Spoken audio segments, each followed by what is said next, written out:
اليوم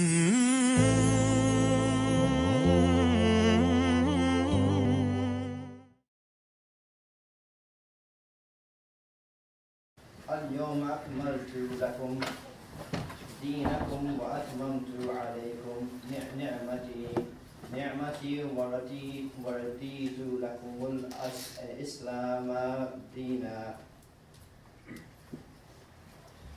On this day, I have fixed for you a religion and complete my favor upon you. I have chosen Islam as your religion. Assalamu alaikum, guys. Hello, everyone. My name is Farhan Yusuf, and I'll be tonight's host. So today's talk is about what is Islam? What are we talking about? What is this religion that the Prophet ﷺ revealed 1400 years ago? It's all about submission to one God, submission to the one truly only God, Allah, and the way of life, the one way of pure life, the one way of the right way, the right practices. And Allah has revealed that there's few ways to do this. There are the 5 pillars of Islam. There's charity, there's fasting, there's Hajj, there's the belief of Allah, and there's prayer. So inshallah, Sheikh Idris will be talking more about it today. Just a background on Sheikh. He graduated from Leeds, and then he went to study in Morocco while studying at the oldest university in Morocco in the World War II. So inshallah, I'm going to hand it over to him now. Jazakallah. Well done, Farhan. You did it without paper. In the name of Allah, the most merciful, the most kind, and peace and blessings be upon his final messenger Muhammad, and upon his family and his companions and those who follow righteousness until the end of time.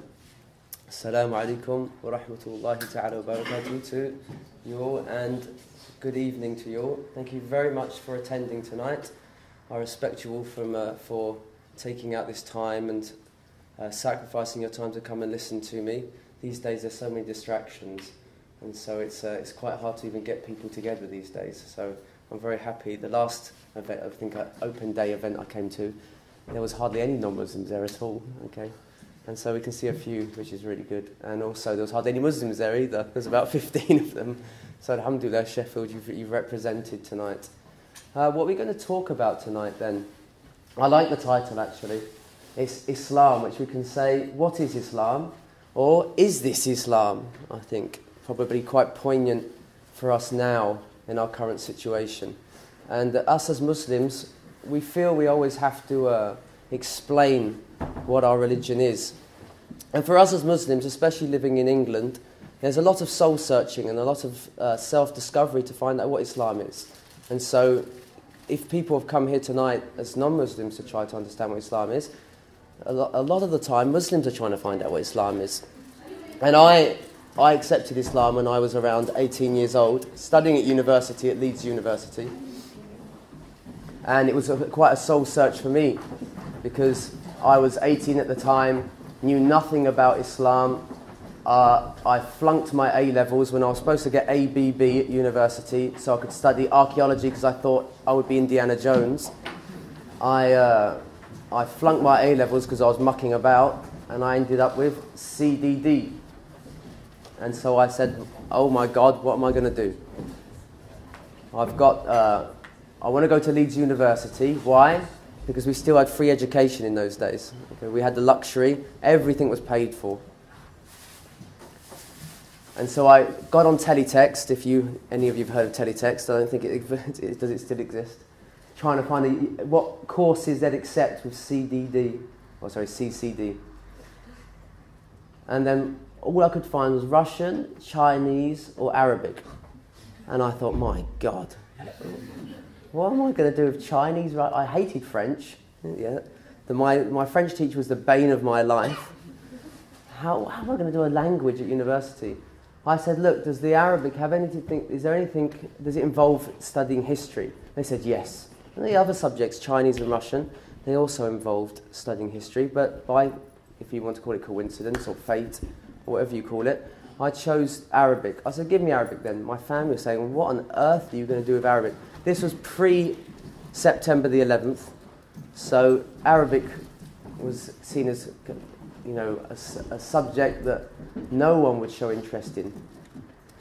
And so I took the Arabic, got to the Arabic department in Leeds. The only reason I wanted to go to university was to get away from my family and get my independence and enjoy my freedom. And because Leeds had superseded Manchester as the capital of the north, and it was happening in Leeds.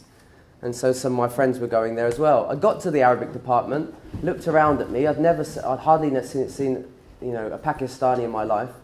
There probably was a few in Maidstone, Kent, but they didn't really, I didn't really notice them. And I saw guys with beards and women with scarves on their heads. And I said, "Is this an Amish farmers convention?" I had no idea. First dissertation, was Muhammad a better statesman, a politician, or prophet? I said, Muhammad Ali claimed to be a prophet? He claimed that he was a politician? I mean, this is how clueless I was about Islam. And so then afterwards, then things started happening in my life where all that freedom that I was looking for, all that independence wasn't what it was made out to be. And I wanted to have some sort of answers in my life. I was freaking out, basically. I just needed some sort of guidance in my life to tell me what to do. And then one of my friends from back home in Maidstone, Kent, who was very similar to me, just dibbling and dabbling and trying to find some sort of happiness, just looking for some happiness inside, some sort of contentment. And he ended up committing suicide and hanging himself at university. So I said, whoa, we were of similar ilk, the same mentalities, just trying to find some, not really having a plan in life, but just trying to find some happiness and dibbling in this and dibbling in that.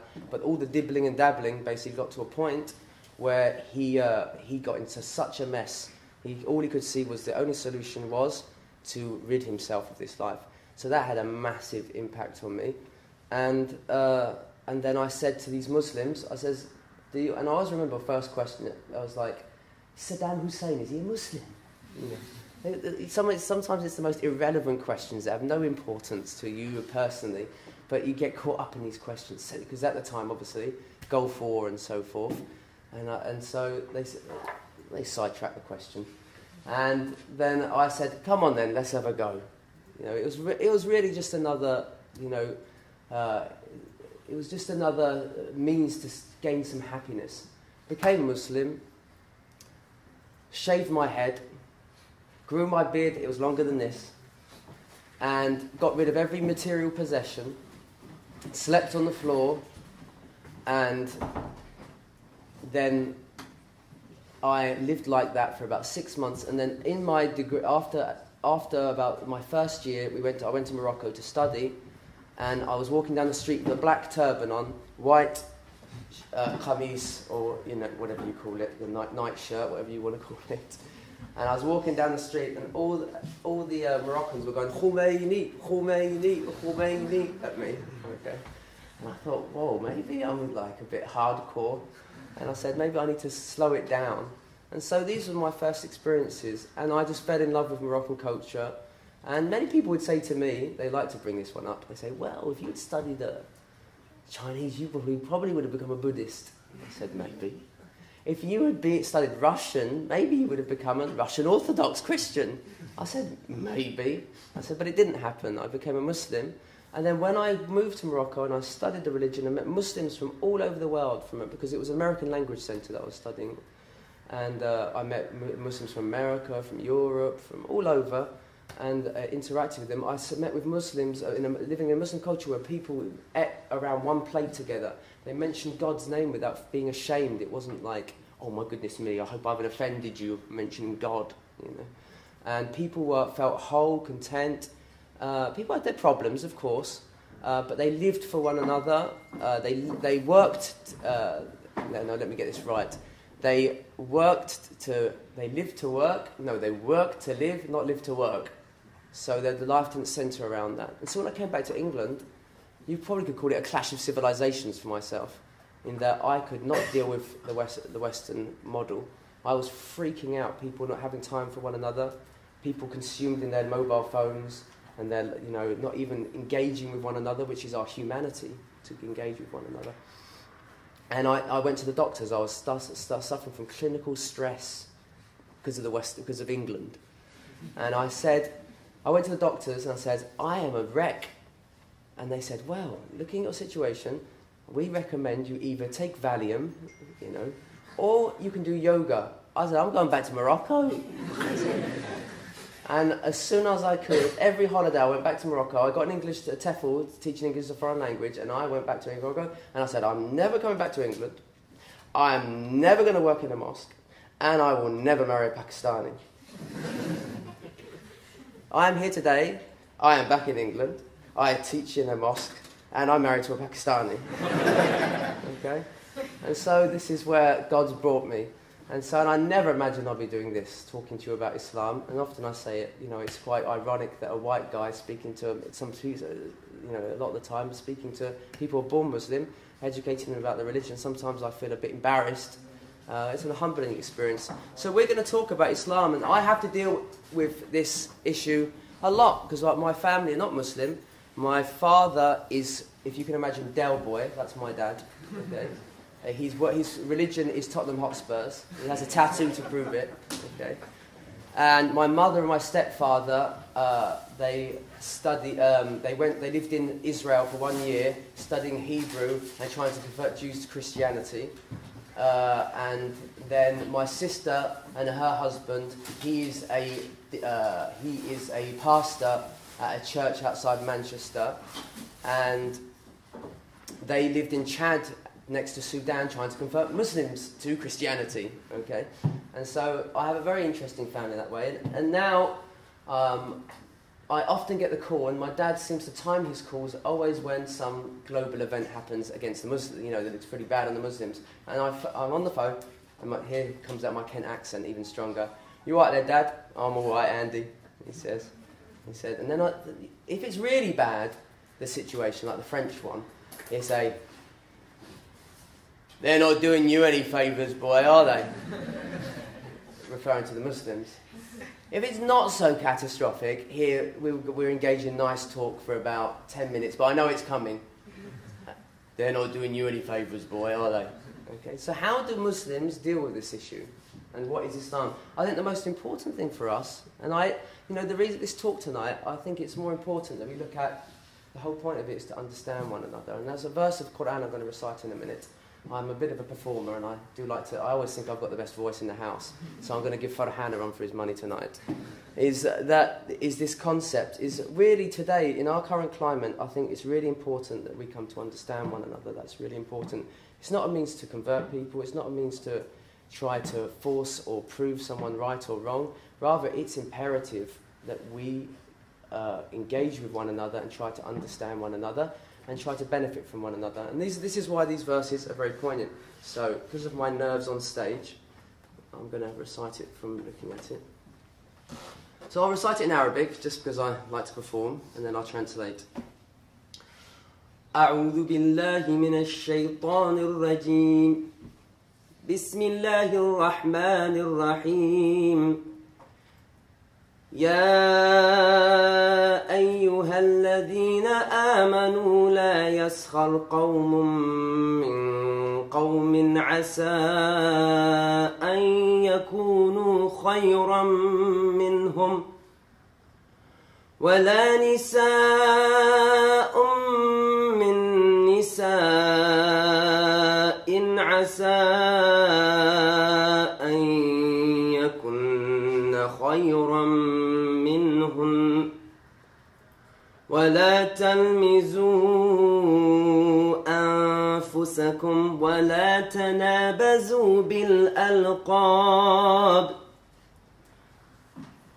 بئس الاسم الفسوق بعد الإيمان ومن لم يتب فأولئك هم الظالمون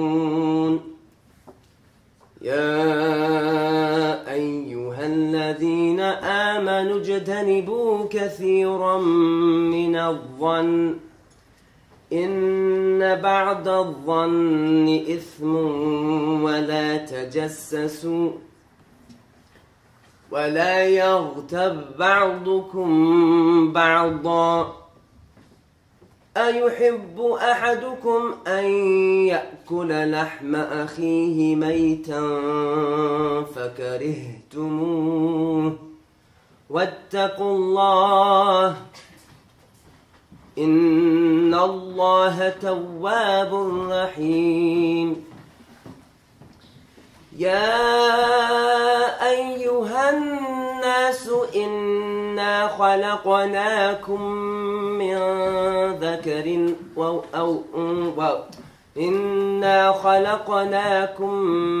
ذكر وأنثى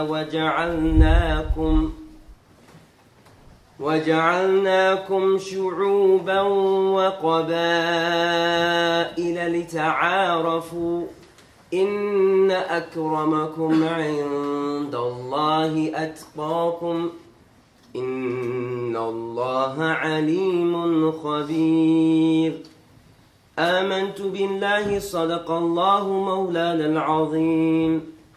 So this is the Quran. This is a portion of the Quran. And you'll see that this is the way the Quran's recited. It's not just read, rather it's recited.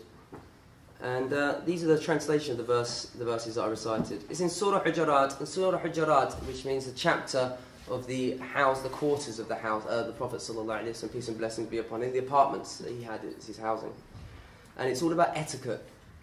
And so he says, O you who believe, let not a people belittle another people. For perhaps it may be that they are better than them. And let not a woman belittle another set of women, a group of women. For it might be, perhaps, that they are better than them. And do not exchange derogatory nicknames amongst one another. وَلَا تَلْمِزُوا أَنفُسَكُمْ. And don't, lams and hams is to basically make snidey remarks, or to, when someone walks in, you do this at someone. You know, that basically. So basically mocking people. وَلَا تَنَابَزُوا بِالْأَلْقَابِ. And don't exchange derogatory nicknames with one another. This is the worst of names. This what a wretched name this is, this fusuq, this disobedience, this wickedness after you've been given faith. Meaning, if someone truly has faith, they wouldn't steep to these levels of wanting to ridicule and mock people and think you're themselves superior to other people. This is the complete antithesis of faith. And whoever does not repent from that, then they are the ones who are oppressors and wrongdoers. O you who believe, avoid much suspicion. Indeed, even some suspicion is a sin. And do not spy on one another, and don't backbite one another. Would one of you love to eat the flesh of his brother whilst he's dead? You would indeed hate such a thing. So have fear of God, for verily God is most relenting. He's there constantly waiting to accept your repentance, and merciful. And here's the crunch of it all. O mankind, we've created you from male and female, and we have made you peoples and tribes. Why? In order for you to come to know one another. And this word in Arabic, ta'aruf, has many connotations. It means to understand one another. It means to learn from one another. It means to gain knowledge from one another. And so this is the concept of differences in Islamic ethos and understanding. Everyone says, let's celebrate our similarities. How boring. I don't want to know. If you're the same as me, why on earth? I don't marry, when you look at people who marry one another, they usually do not marry someone that's similar to them. Yeah, and they usually love the different, she's so mysterious. Or he's, the new boy that comes into town and all the women are like, It's mystery is what's so captivating. And then what's funny about relationships, but then later on as we develop in our relationship with one another, I do a lot of marriage counselling, is that you end up trying to force that person to be the same as you, which is crazy, because it was the differences that attracted you to the person in the first place. And so differences are great. Okay, we should celebrate differences because you learn so much from other people because of their differences.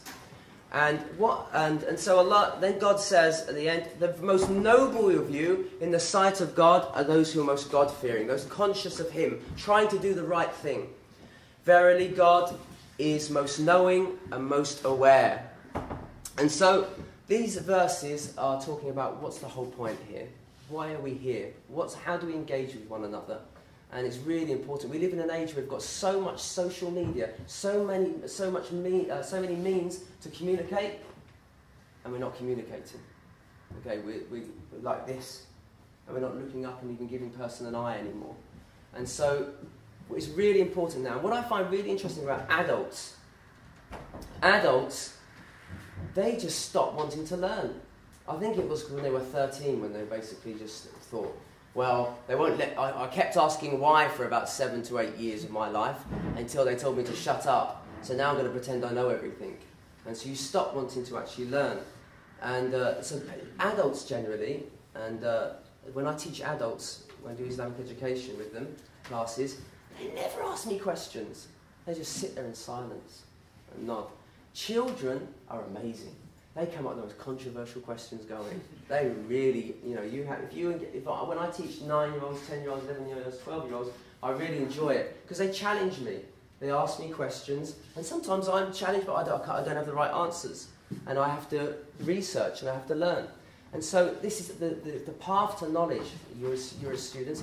This is one of the most important things in life, is that thirst for knowledge, and not being scared to engage with another, even if they might have some radical differences. And this is the most dangerous thing we suffer in our communities today, is that, how are you? Nice to meet you. What's your name? My name's Muhammad. Oh, you're a Muslim. Okay. And then that's silence, which is incredibly dangerous, because it leads it enables all the prejudices to linger. But when you have Muslims, aren't you all barbarians? Don't you eat people's flesh? You actually come out and you're not scared to voice your perceptions of a Muslim. And he says, yeah, in 5 minutes, I think you might be on the menu. And so, whilst God says, would you like to eat the flesh of your dead brother? That's considered backbiting, is considered eating the flesh of your brother. And so, this is really, I think, this is my intention here, why we're coming together, is that we're trying to understand what Islam is. And so, what the whole concept of Islam really is, what's amazing about this religion, of course I'd say that I'm a Muslim, is that the name of the religion. And so I think it's really important we come away from this gathering today and try and learn some life skills. That's what life's about, learning some life skills, because we're all on the path of improvement. We're all wanting to make a success of our life in every sphere of our life. This is what life's about, not just being complacent and thinking, this is me, accept me as I am, and I'm not going to accept you I am, or I'm not. Rather, so Islam, the meaning of this religion, what does it mean, Islam? What's the etymology of this word, the breakup of this word? What does it mean? I throw it to the crowd. Okay? What does it mean? I'm going to put you on the spot. If you don't, go on. Surrender. Well done. What other concepts do you have when you hear it? Peace. Okay. Any others? Bloodthirsty barbarianism? No? Okay. So, Islam does mean, what's your name, sorry? Daniel. Daniel says it's submission. It's surrender. That's exactly what it is. Surrender, submission. And once one surrenders, they find peace. The greeting of the Muslim is to say Assalamu alaikum, which means what? Peace be upon you. Meaning what? When I engage with you, I've got nothing in my heart towards you. I wish only the best for you. That's the meaning. But how on earth, then, did this religion that names surrender and peace and the conveyance of peace come to be known as probably the most barbaric religion on the face of the planet? You can talk about Jainism, Buddhism, and all these sort of things. They've got quite a good press. But when it comes to Islam, it's like, oh goodness me, Muslims. I even hear, when you hear talks, they mention all these religions, and Islam's either at the end where they go, it's wrong, or it's not mentioned at all. And so, what is that submission? One of the greatest lessons I've ever learned as a human being living on this planet is to submit. What does that mean, submission? Usually, sometimes that has negative consequences, negative connotations, submission. Submit to me. Or, I will put you in chains and you have no freedom. We're not talking about that sort of submission. Or, in fact, we are in some respects. Why? Because it means submission to the circumstances in your life that you have no power over. That you can submit to that. For example, I was thinking of all these examples on the train because actually what happened to me, I lost my paper that I was supposed to be reading from today. And what happens? Panic sets in. Oh my God. So there I am trying to write my speech out again as I'm on the train. And then I'm thinking, hang on a minute, the train actually comes in at 5:20 and it's 5:30 and Ibrahim's panicking. He's like, are you there yet? And I said, no, I'm not there yet. He's probably thinking, why am I not yet? And I'm like, oh my God. Have I missed my station? The panic's coming in. Is that panic going to benefit you any bit? There's nothing you can do. So what do? Whatever happens, that's submission. Okay, that you can basically, all that angst and what's the opposite of submission? It's resistance. That resisting the circumstances in your life that you have no control over at this moment in time, letting go. Because if you think of any negative emotion that you are going through in your life, any negative emotion whatsoever, if you analyse yourself internally, it's because you're resisting something. It's because you're focusing on something you can't have. You're focusing on something you don't want. You're focusing on something you want to avoid. Every negative emotion you are feeling at any moment. And you can either be aware of that or not. People, they think that, in the West we've got this problem of being very outward-looking people. We see that that person's annoying me and he's causing my annoyance. No. He's not inherently annoying you. You're allowing him to annoy you. You are in control. You are not in control of what he does, but you are in control of your emotion, whether to identify if your emotions or not. You can't always control your emotions and your feelings, but you can choose whether to go with them or not. And that's a real problem that people have in this modern world, is that they think their emotions are them. They're not. And so it's where we can basically put our emotions to the side, calm the situation down, and think, what's the way to go forward? And submit to the circumstances. This is what Islam is all about. I like to give the analogy. Imagine you're in the ocean and you're drowning. You're going to drown basically if it's that deep. And the worst thing that you can do in that situation is what? Ibrahim? Yeah, panic. The worst thing is going to make things worse for you. Panic is not going to make it easier. What's the way to do it? And they taught babies how to do this, because in America there's a lot of deaths with babies falling into swimming pools and they're drowning. So what do they teach these babies that aren't even 1 year old? They taught them to lie on their back and actually float. And so what you do is you just accept the circumstances, lie back, float, and then feel the tide, and then swim. And so that is probably the best analogy I can think of anyway of Islam. It's about, hang on a minute, this situation's happening in my life that feels like an ocean coming on top of me. And I could panic and I could resist and get anxious and get depressed and all sorts of things, get angry. But is it going to benefit me? No, rather, I'm going to lie back, I'm going to step back for a minute, outside, become an observer of myself and think, what's the right course of action to take? And so then with us as Muslims, the idea is here, what does God want from me in this situation? I'm sure religious people here in this audience who aren't Muslim can relate to that. Is that the tide is God's calling to you. And then you feel it, and you swim with it, and then you get to your land, your destination. Okay? So that's what Islam is. Okay? It's not someone murdering someone. It's not halal meat or non-halal meat. These are branches maybe, or issues that are involving the Muslims. But what's the irony is, we're in the media today, we are not talking about Islam. We're talking about Muslims and their practices. This is something completely different. And so what we have to first and foremost, before I try to understand all of this, let's try to understand Islam. What is Islam?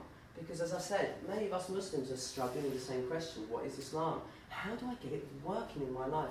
How do I... Because I can be... Like, I'll be honest with you. We obviously, as Muslims, believe we have the truth. But it can be frustrating for us sometimes where I go back to see my family who aren't Muslims. Like, as I said, I've got my dad, God bless him, he's like Del Boy, and he doesn't understand me at all. Andy, I love you, but I don't understand you. Okay? And then I've got my sister and my mum who are, sometimes, we've got a very good relationship now. Before it was everyone was uptight, don't say anything offensive. Let's have a happy family time. So we all go into the gathering, the family gathering, and let's have a happy time. Just no one say anything offensive, and then we'll be okay. I was like, this is not very happy. I actually came out like this is I had a really nice time. So what's actually what would be the relaxing thing? To actually speak about things that maybe we might find controversial. Maybe we might not we differ about it. Maybe we might even argue and shout at one another, but we get it out of our system. And so, and then you get away and you think, alhamdulillah, praise be to God, we clarified some points. And that's basically what my family situation is probably similar to what's going on in our communities today. Is people don't stepping on eggshells and paranoid you're going to offend someone. It's offensive to say something that someone might hurt someone's feelings. But are we actually living a nice, fulfilling life because of that? No. Okay. And so say things. Get it out of your system. Kids say some crazy things. I was like, when there was some people were punished in the past because they disobeyed God, and I explained one of the situations, and the kid would say, "That's tight." And I could go, "You cannot blaspheme! You cannot say God is tight," But rather I say, "Oh, interesting. Why do you say that? Do you realise what the circumstances were and so forth?" And so basically we allow people to express themselves. Freedom of speech, okay? As long as they're being sincere and it's from the heart and they're wishing to understand. Not just because I want to come in the room and just slag you off, okay, and wind you up. That's not freedom of speech. Okay, but the need to express yourself if you don't understand something and want to, that's incredibly important. Imagine in a marriage, probably I'm speaking to maybe the wrong crowd. But this is some lessons for you. It's that if I get married and there's my wife and she says to me, "Right, this year I want to go on holiday," and I'm thinking, well, I've already been on holiday already, and she knows I'm skinned. What a heartless woman. So I do this. No! I'm not listening to you. How's she going to feel? She's going to be making prayer against me tonight. Okay. Or I could take the approach, why do you want to go on holiday? She says, because I'm feeling a bit stressed. Oh, why are you feeling stressed? And I get to express herself and so forth. And I say to her, okay, that's good. I'm going to go on holiday too. Let's go on holiday. She goes, wow, really? I say, yeah. Deep down, you haven't got any more holiday time at work. She said, I'll just speak to the boss. So there you go to the boss. And you go up to him and say, I want to have a holiday. He says, you know you can't have a holiday. You've used up all your holiday time. She goes, no. She says, what's wrong? I say, we haven't got any more holiday time. I want to go so much. The boss won't let me. Who's she going to pray against now?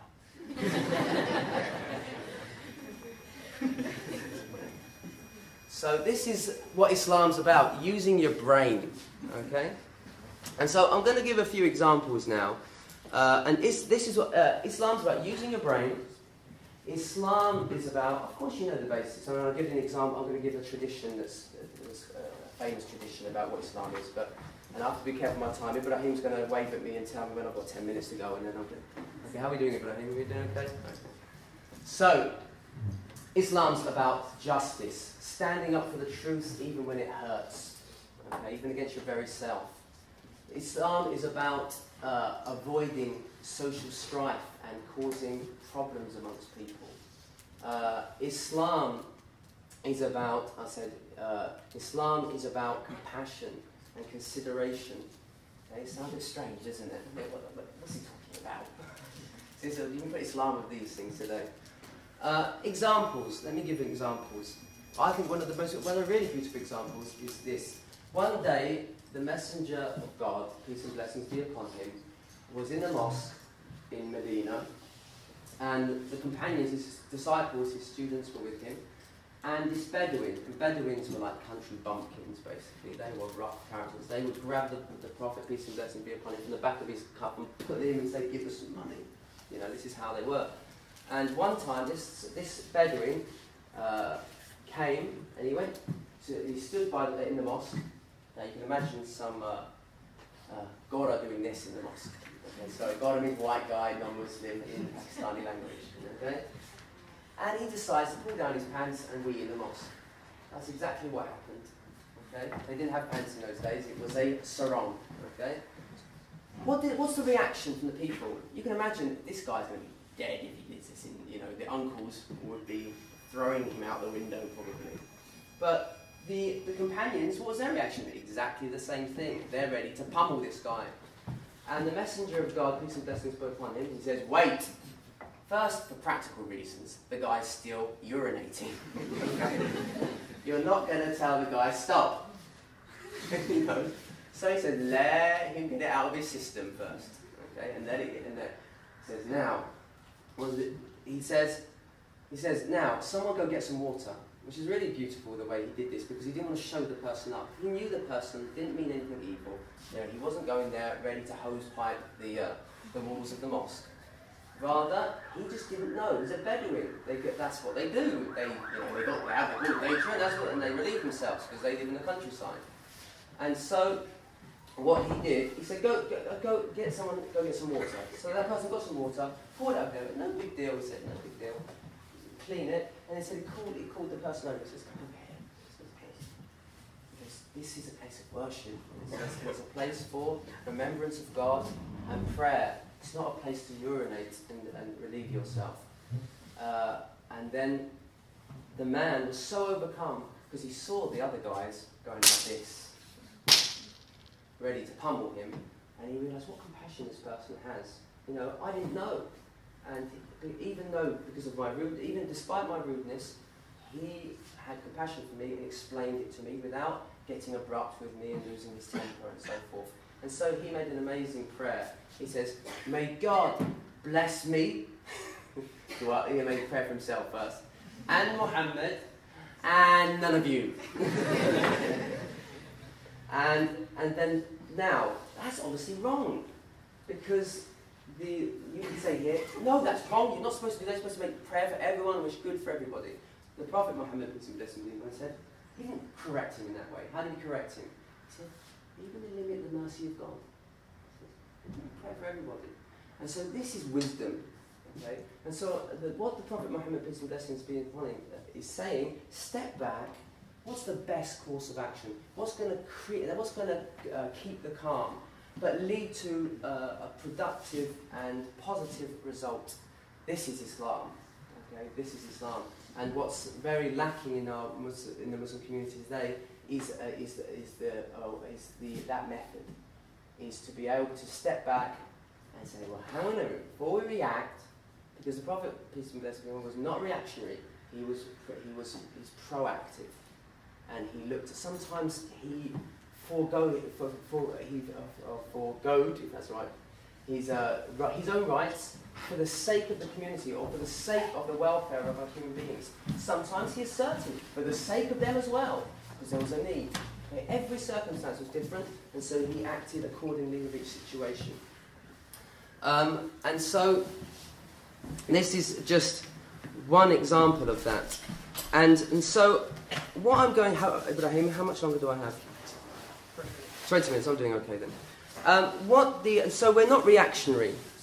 Another brilliant example in the life of the Prophet, that was the Medinan model. That's when they were in Medina, which is very different circumstances. The Muslims were basically, they had a state. They were living in Medina and they ruled the city. And they had alliances with the Jews and alliances with the polytheists, the idolaters and so forth. In Mecca, the first 13 years, very different circumstances. And so there was a situation. There was a young man called Khabbab ibn Arab. And he was a slave in Arab culture. Slavery was very normal. And they, like it was in the rest of the all the civilizations until the modern world, obviously. He was a blacksmith. He used to make swords and so forth. And he was persecuted badly because he accepted Islam. That he was basically, his mistress, his slave mistress, she would basically take a burning hot, you know, what they would use to shape the sword. What would you call it? I don't know what you call it. She would put it on the top of his head, basically. And he'd be screaming, and the Prophet, peace be with him, would walk past and feel so much compassion for him that he just said he couldn't do anything because he wasn't in circumstances to do anything. And he would just make prayer for him.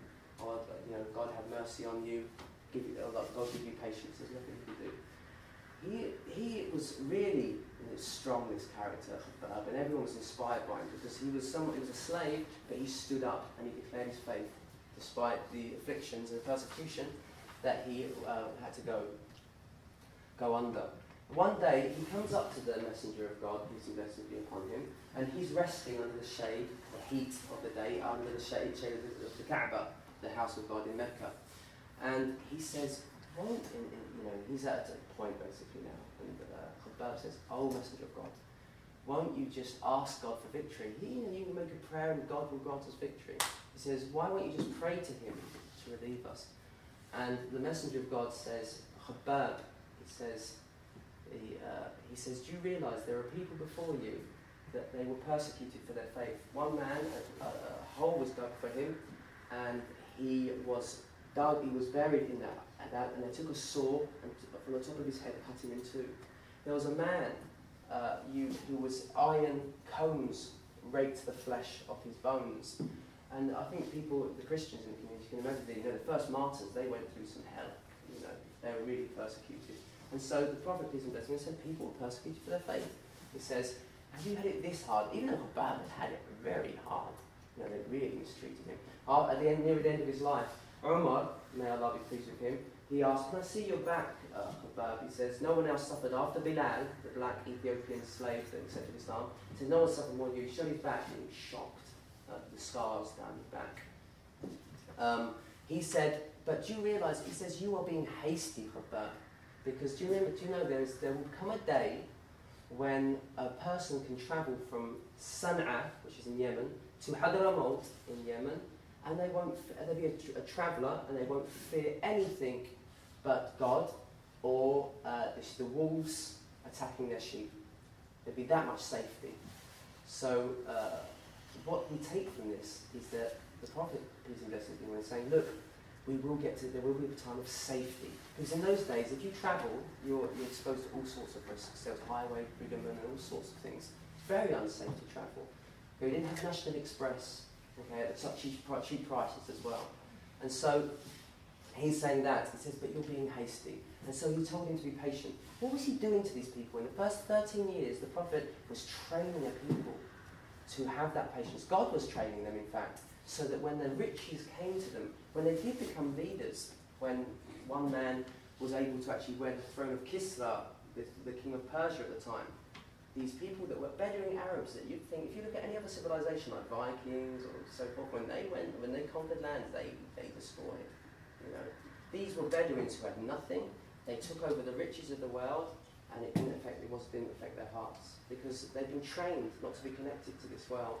And so these were the students of the Prophet Muhammad, peace and blessings be upon him. This is a man, and I don't like to jump into, because the next talk is about the Prophet ﷺ. He's an incredible personality, honestly. Even if you're not a Muslim, you're inspired by him. So many people historically have been inspired by him. Anyone that's done a fair research of his life. This is a man, look, you have a society that is all about subduing and oppressing other people and controlling them. And before he receives the Quran, he has a slave boy called Zayd. He frees him because he doesn't like slavery, and raises him as his son and declares to his people, this is before Islam, that he is going to inherit me, he's my son. That is radical, okay, in the most positive senses. It doesn't stop there. Zayd, even though he's Arab, he was very dark in colour, and they were, the Arabs were very, they liked white, fair and lovely. I think some things didn't, not any different. And white people, what are you talking about? No, we are foreign though, we're lovely anyway. So he takes him and marries him to one of the most noble Qurayshi women. This is like taking a black guy and walking up to the queen and saying, "Oh, he's seen one of your nieces and thinks she's gorgeous. Can they get married?" Would they go for that? Yeah, would they accept that? Even in English culture today, in our English society today, he married him to a Qurayshi woman who was a dignitary, okay, Zainab, who eventually he married the Prophet married her later after the divorce. Didn't stop there, okay. Usama has a son, okay, called Usama, not Usama bin Laden, okay. Usama, again, a son of a freed slave, and he's black, he's dark, he's very dark in colour. And the Prophet, peace and blessings be on him, he's in Mecca. They've conquered Arabia now, basically. Mecca is the people who have accepted Islam without hardly any bloodshed whatsoever. And then this woman who's just been divorced, an Arab culture divorce, what happened? People got, they didn't say she's divorced, she's doomed to hell now. Okay, it was very normal for women to get married after divorce. She's just been divorced, and two suitors come to her. One, a very noble Qurayshi man, who was a son of Abu Sufyan, Muawiyah. Another man, and this is another thing that I'd love to touch on, is that he said, and another man called Abu Jahm, she comes and says, "These two men have approached me. Which one should I marry?" He says, "Don't marry either of them." He says, "Why?" "Don't marry Abu Jahm." "Why?" He never takes his stick off his shoulder. Now, there's an interpretation what that means. The scholars differ. One said that means he's always travelling. He's never settles down. So he's saying basically, he's not going to give you quality time, love. Okay? And men today do not understand what quality time means. Prophet, peace and blessings be upon him, he was radical. The Qurayshi men, they were tough.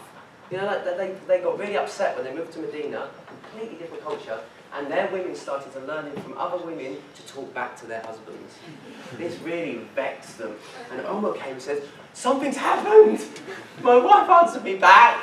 He said, they've been learning off these women!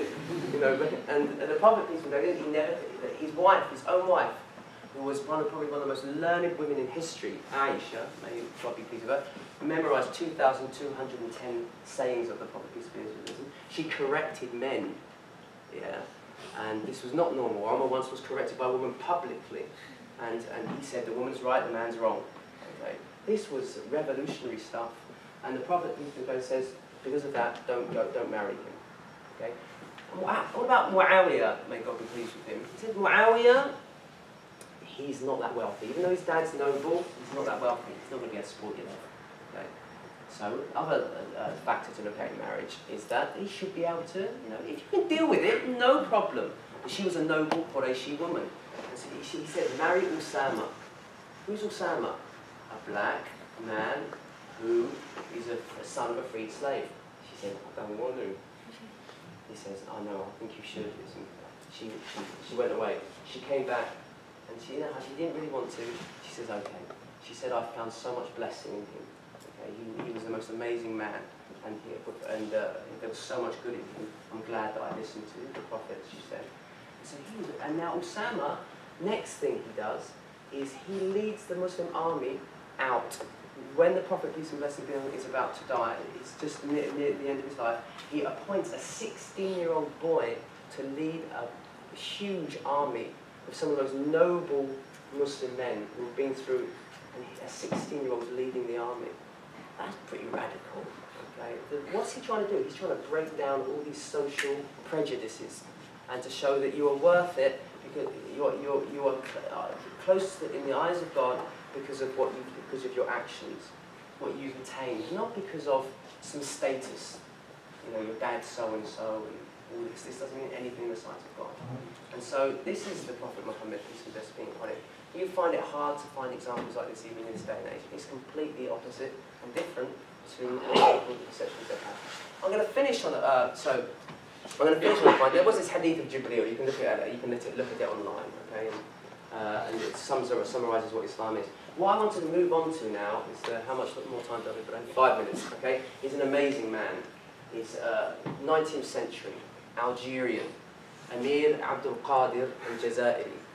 He was a mujahid fighting jihad. Okay, against whom? The Europeans, kicking their butt. Okay, what was he doing? The French were occupying Algeria, and he was a freedom fighter. He led the resistance against the resistance. Okay, as we said, not this sort of submission. You have to resist when people are pressing you. Okay, it doesn't mean sitting back and being submissive. That's not what Islam means. So he fought against the French and held them for many years, and he established his own state even. But he eventually got betrayed by his own people, and he got exiled to France, and he was in prison there, and eventually they sent him to Damascus, Syria, Damascus, Amir Abdul Qadir. His story is amazing. His book, The Commander of the Faithful, I recommend everyone to read it. It's very poignant and very relevant for our situation today. He goes to Syria, there he's in Damascus, and the Ottoman Empire at the time, the ruling empire, is in turmoil. And the European powers know about it, and so they do all their snidey work they can to basically destroy the Ottoman Empire. And one of their tactics was to try to convince the Christian subjects of the Ottomans in Damascus to stop paying their taxes. This caused a lot of tension, you can imagine. Then, the Bey at the time, the Ottoman Bey, who was considered like a governor, what does he do? He sets up some sort of ruse to create a revolt against the Christian community in Damascus. What does he do? He gets two Arab boys, two Muslim boys, to draw images of crucifixes and Christian symbols and start throwing garbage on them just outside the Christian district. And so then they're arrested, these two boys, and they are beaten publicly and forced to clean up all the streets. You think, well, they deserved it. But this Ahmed is very clever, this Bey Ahmed, because he knows that if he does this, the Muslim community will be so incensed that the Muslims are shamed like this in front of their Christian subjects and stuff, that they will rise up. That's exactly what happened. They rose up. This is probably a very dark part of Muslim history. Okay, sometimes we paint too rosy a picture. There were times where there was a lot of repression. Is that what happened? The Muslims just went manic, and they basically came on the Christian community, massacred them, captured their white women, circumcised men publicly and forced them into Islam. It sounds pretty familiar to some things happening at the moment. And they were basically taking all their properties and all sorts of crazy things. And so Amir Abdul Qadir, who is in Damascus at the time, he knew he could feel it happening, that something was going to happen. So he contacted all the people he could do who had authority in the city, the scholars, the religious scholars, those political leaders, to try to call, look, we need to be aware of the situation where Christians are in great danger, and none of them would listen to him. To a point where he basically, on that morning when they were being persecuted, the Christians, he sent a letter, he sent someone to knock on the door of the Mufti of Damascus, and they said, sorry, he's sleeping and you can't but busy him. Okay. And so he was left all alone in Al-Qadir with his Algerian community, because there was an area of Damascus that was Algerian refugees. What did they do? They got every Christian they could and housed them and protected them in Amir Abdul Qadir's house. They actually said, anyone who brings me a Christian, I will pay him such and such an amount of money. For 5 days he didn't sleep, and he just rested at his door of his house, waiting for these Christian refugees to come into his house. And then the Muslims would stand outside his house and give us these Christians, give us these Christians. And say, look, why are you defending these Christians? He says, you fought the Christians. He said, that was completely different. That was in Algeria, and they were attacking us. They were hostile power. These are people who've done no wrong. What are you doing? Do you not realise that the Quran says whoever takes the life of a soul, unrightfully, it's killed all of mankind, and so forth. He preached them, and they wouldn't listen.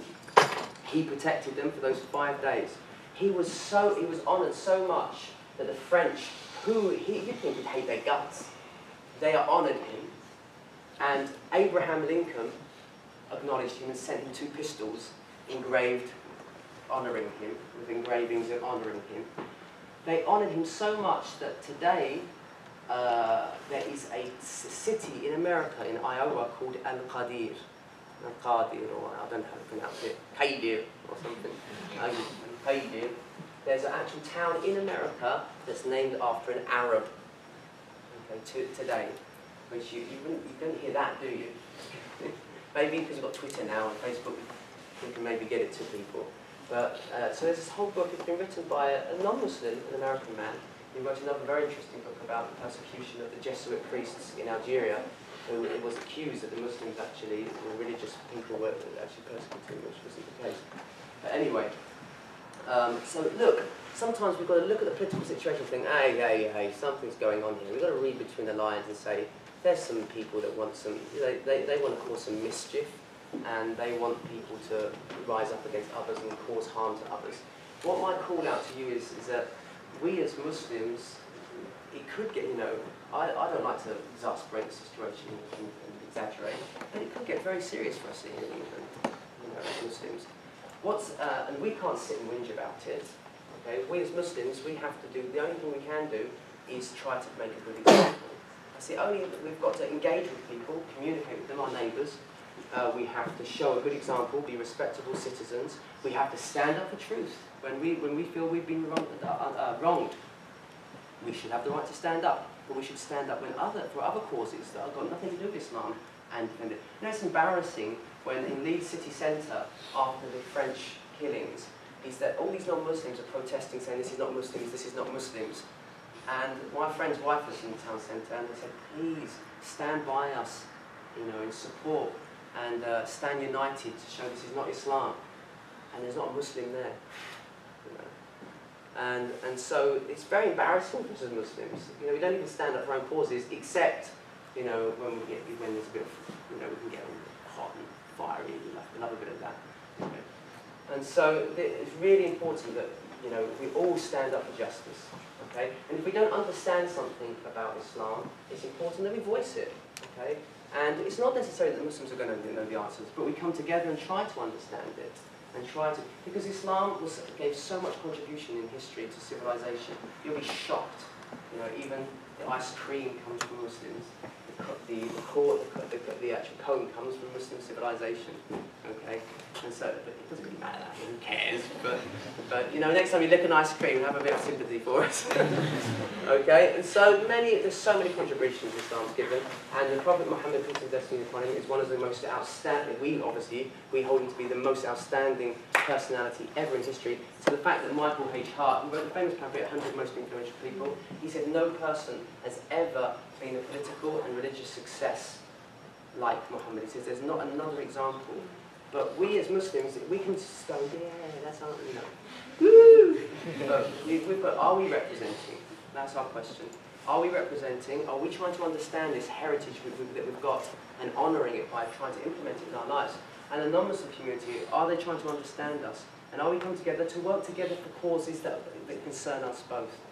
That's, things like health, things like marriage, things like raising children, things like, environmental issues. Muslims, we have to be engaged in these sorts of things, and we're coming together as a community to try to make a better life for all of us.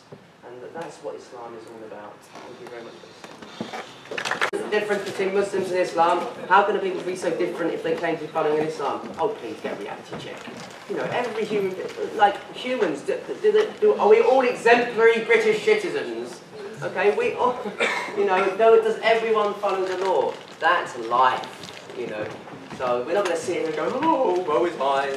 But this is reality, we're not, yes, all these Muslims here are saints, okay? We don't, a lot of us, like Christians, like Jews, like every walk of life, there's people who understand their religion and they're getting it working in their life and making success, there's others that aren't, okay? And so that's the biggest, we don't be judgmental of other people. People are trying, some aren't trying, okay? We can speak to them and try to tell them to and correct them and so forth. But that's, does that answer your question? Okay. And so that's just life. Okay.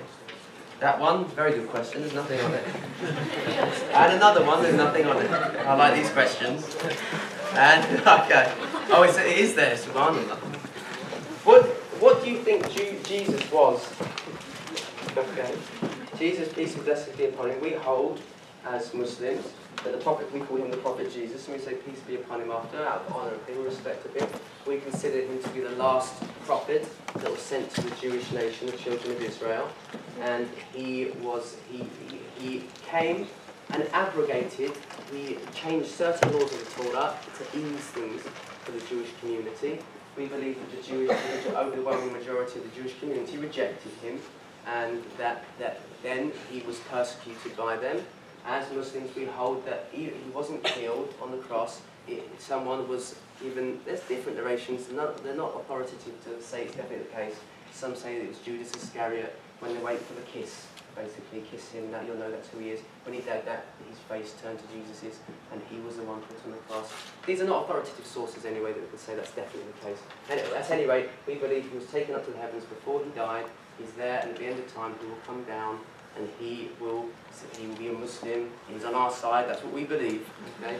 And then he will rule the world and everything will be great. So part of it sounds like it's the same as a Christian story. Other things are obviously different. But we don't consider him to be the Son of God or so forth. Yes, he performed great miracles, but we say, look, he was born without a father. Adam was born without a father and a mother, okay? And, you know, he performed miracles. Many prophets performed miracles as well. Prophet Muhammad, peace and blessings. He brought people dead back to life. That happened, we believe as Muslims. There was Uzair, you know, he was brought back to life after a number of years, and so this is God can bring people back to life through his prophets, and so this is what we hold to be of Jesus. And so we have utmost respect for him, but obviously we differ on certain aspects of him. Okay, we agree to disagree. Is there any more questions there? Yeah. How long does it take to shampoo your beard?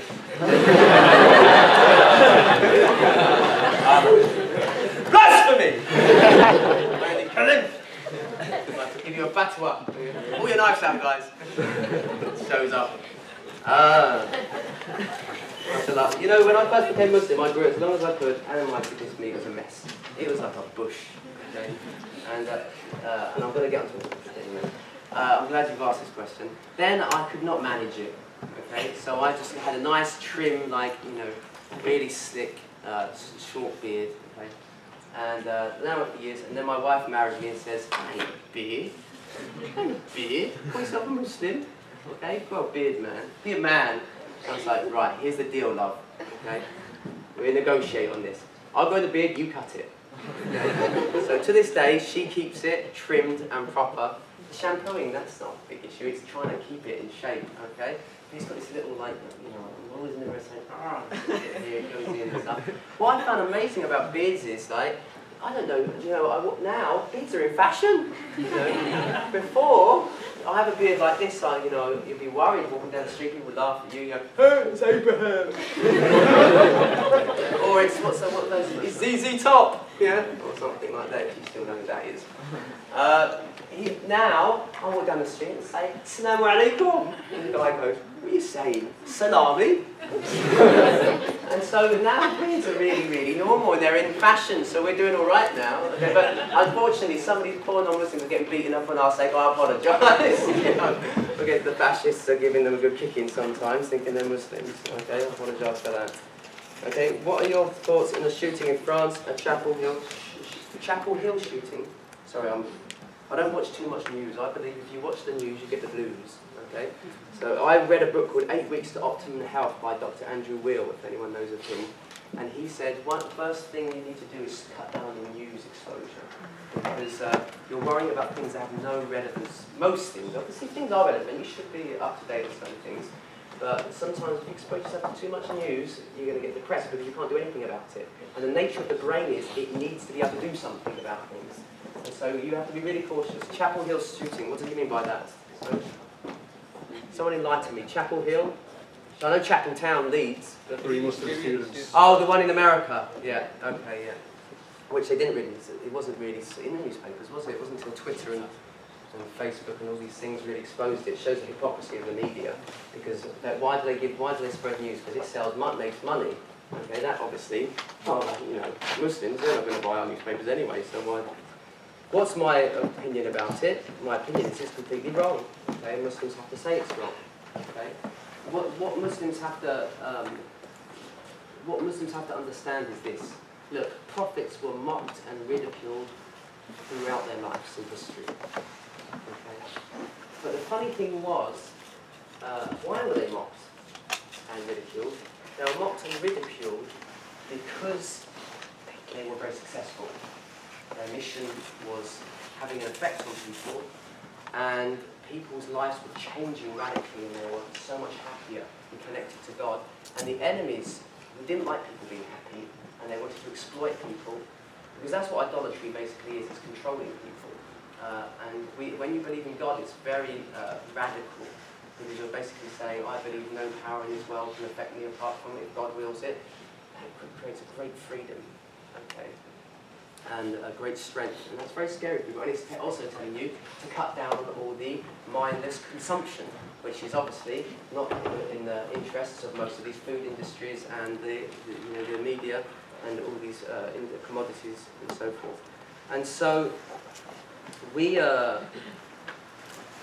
condemn it, okay, and it's not right, and Muslims should not react like this, because prophets are always ridiculed.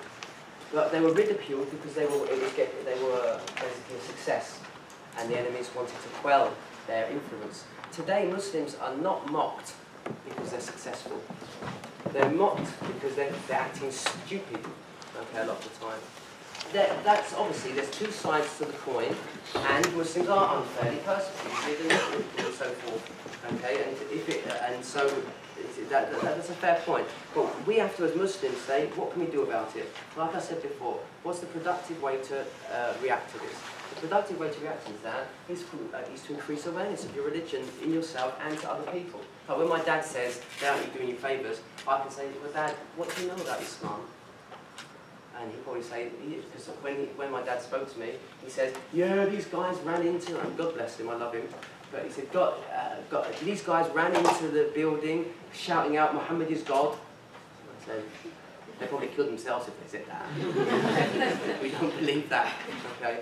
And so it's about both parties just educating, and it's an onus upon us as Muslims to educate others and educate ourselves in a way that just, look, I'm not trying to force you to be Muslim, but this is what, if you're worried about Islam, this is what it is.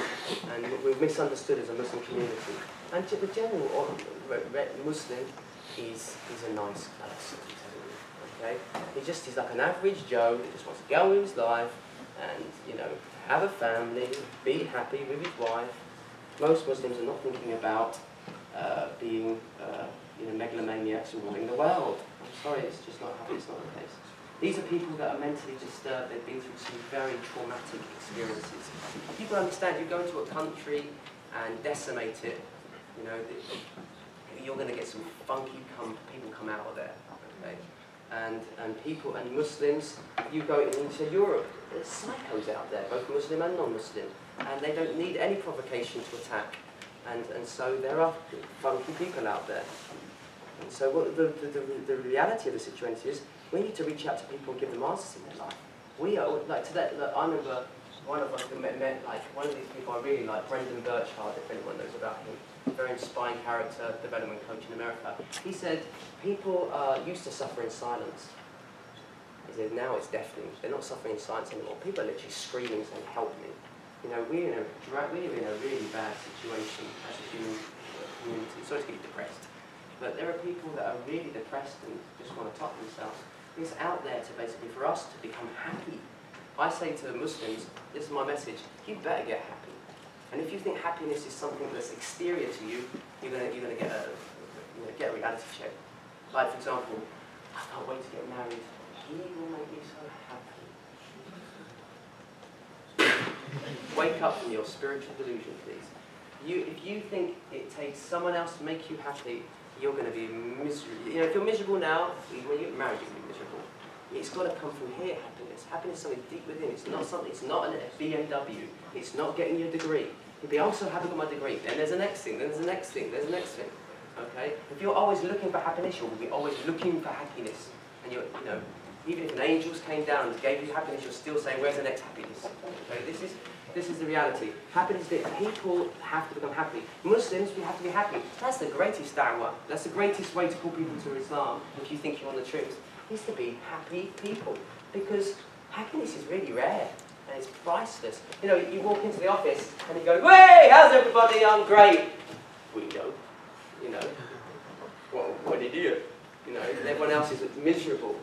And if your children see you practicing Islam and you're miserable and stressed and anxious, they won't want Islam. They might have some nostalgic attachment to it when they grow up, but they think they didn't get Islam working in their lives, so how am I supposed to get it? So it's really important. If you believe in something, get it working, and show people that it is a life-changing thing, and so that's the most important thing. How in Islam does one go beyond belief in God? What are you talking about? In Islam, does one go beyond belief in God? Meaning there's something beyond God, then he's not God. Okay, no, sorry, what do you mean? I just want to yes, no problem. And then belief in God being a major part of Islam and other religions. But is there anything in practices where one goes beyond that belief, just the belief aspect? Can you know? Can you know God? Oh, I now understand. Right, yeah. Is there ability to know God, or is it just blind faith? Like, hold it, I understand what you mean. Yes, there is, of course. Okay, that's the Hadith of Jibreel. It's basically, now thank you, Danielle. We come to the thing I was supposed to mention. The angel Gabriel, Jibreel, the Holy Spirit, we hold him to be the Holy Spirit, came to the Prophet Muhammad and asked him certain questions. He says, what is Islam? He says, Islam means that you testify that there is no God, no deity worthy of worship but God, and that you pray the prayer, and you perform the zakat, the outward practices of Islam. He says, you've spoken truly. And everyone says, why is he asking a question and then giving the answer, and telling him he's spoken true? If he came to ask a question, he wouldn't know the answer. He says, what's up here?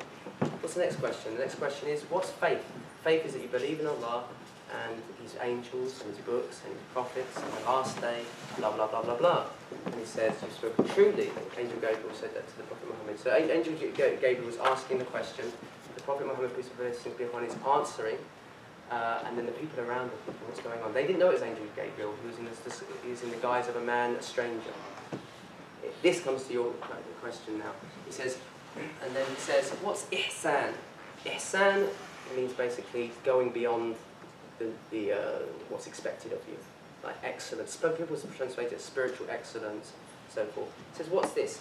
He says, it's to worship God as if you see Him, and know that if you do not see Him, He sees you. Okay, so this shows that we can experience God.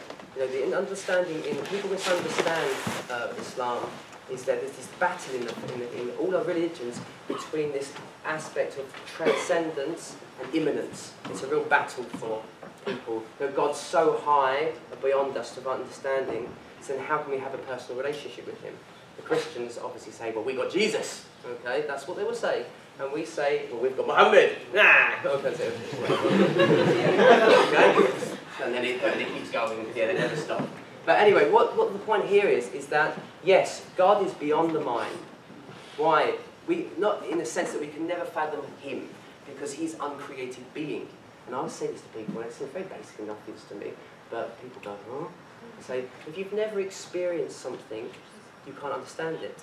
Like, for example, if you've never had a jackfruit, sorry, Bengalis, if there's any Bengalis here, they know what I'm talking about, okay? If you've never had a jackfruit, I can try to explain a jackfruit to you. It tastes like this, a bit like this. You'll never get the reality of the jackfruit until what? Until you? I think the Bengalis here, isn't she? Yeah, she is. They're huge. How big do they get? How do they hang on the trees? But anyway, you taste it, you go, now I know the jackfruit. It's the same thing with God. You cannot, look, the created being can only fathom and understand what is experienced, okay? And so from an intellect, your mind cannot understand the essence of God. And that's why the Prophet Muhammad said, ponder upon His blessings, His signs in creation, but don't ponder on His essence. It's impossible, you blow your mind. You can't understand many things in life, let alone God, you know, come down a bit. And so with the mind, no. But you can understand aspects of Him. For example, His mercy, His power, His, you know, like you'll see, but just like a painter This is a crude example because you see his artwork, but you don't see him. You can tell his personality. And obviously, we believe that there's no power moving in the creation, so God is facilitating at every moment. That's a crazy experience. You know, I'm doing this and God's allowed me. That's the immanence. That's basically you're feeling God in your life with you. It's like the wind blowing in your face. You never see the wind. You never see the wind. Even if you hear it, it's just because it's affecting other things. But you know it's there. Your breath, you don't see it. You feel it though. And we feel God working through us. And so that's an incredibly personal relationship. Every moment, that no breath is coming except He's giving it to you. Like, wow. It's just a God's blessing, basically, that we are heedless and unconscious. Because if we're conscious of that at every moment, we'd probably just be drooling and going, yeah. And so that is, the Muslims have both aspects, this idea of immanence but transcendence. It's not like His creation in any way.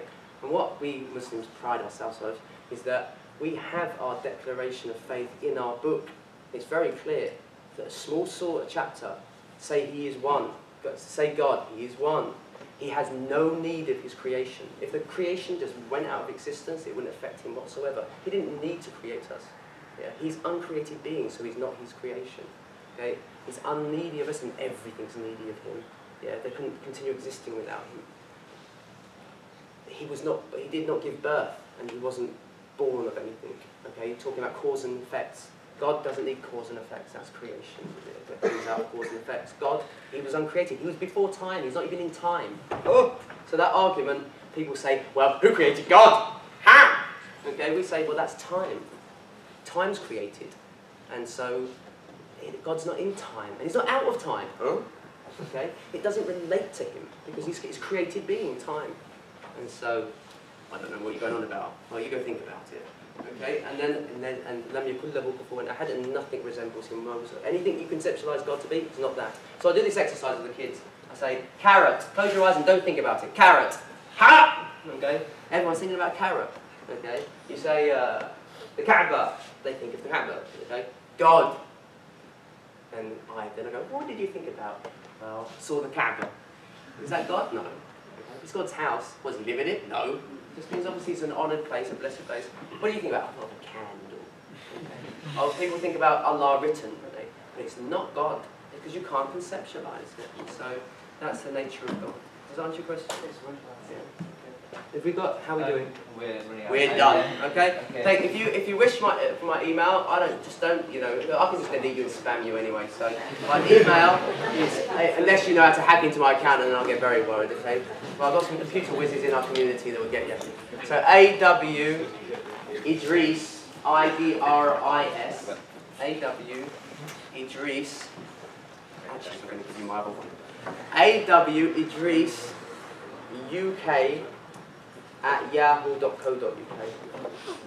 Okay, so if you wish to contact me, you have questions and so forth, feel free to contact about anything. Okay, I sometimes take time to get back to you because there's a lot of, I get busy, but I will get back to you, I promise. I've done my best by the will of God. Okay, thank you very much for your time.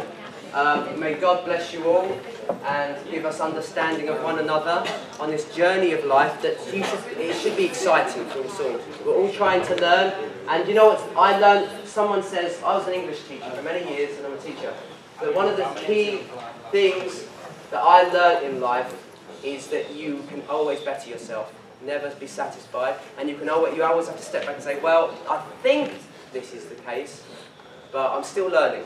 And so you don't hold on to your ideas so passionately. You know, your conceptualization of the reality, your map of reality, is not reality.